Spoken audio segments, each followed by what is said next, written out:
où mieux qu'à Tabanac pouvait se poser la fête de la Palombe en entre-deux-mers.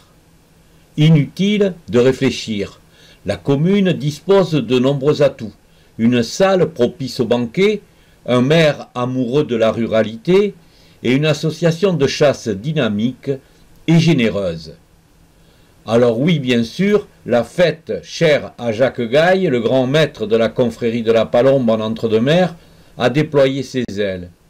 Une journée remarquable, ponctuée d'une bénédiction d'un couple de palombes, de la visite d'une palombière et d'une grande messe autour de 6 sangliers rôtis.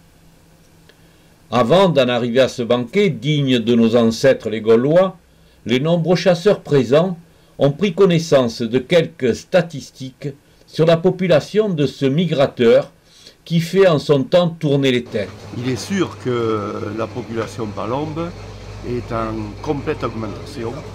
Et ça, ce phénomène, je crois qu'il vient aussi du fait qu'il y a des populations nouvelles comme la sédentaire qui se multiplient beaucoup et qui peut, au cours des migrations, grossir, je dirais, le total du monde de palombe.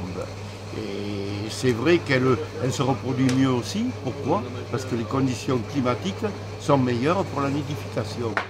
Donc, elle fait davantage de petits, hein, et malgré une pression de chasse qui est très forte, elle réussit à se défendre parce qu'elle est capable de 4 à 5 nichés hein, pour rattraper le temps perdu.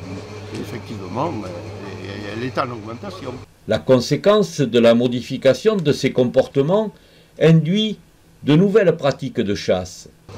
Les méthodes de chasse ont forcément changé du fait, si vous voulez, que le petit gibier de plaine naturel a complètement disparu. C'est-à-dire on ne voit plus que du perdreau ou du faisan lâché qui forcément n'a pas l'attrait qu'avaient les populations dans les années 70 où le faisan et le perdreau se reproduisaient lui-même dans la campagne. Maintenant il a disparu et Dame Palombe est devenu le premier gibier chassé dès l'ouverture, c'est-à-dire en chasse devant soi, alors que la tradition de la chasse à la palombe, c'était la palombière, hein, c'était la chasse dans les cabanes. Ça c'est nouveau, on la chasse en plein champ. Hein, et la nouveauté aussi, c'est la chasse en hivernage. Parce que Dame Palombe ne franchit plus les Pyrénées, comme autrefois.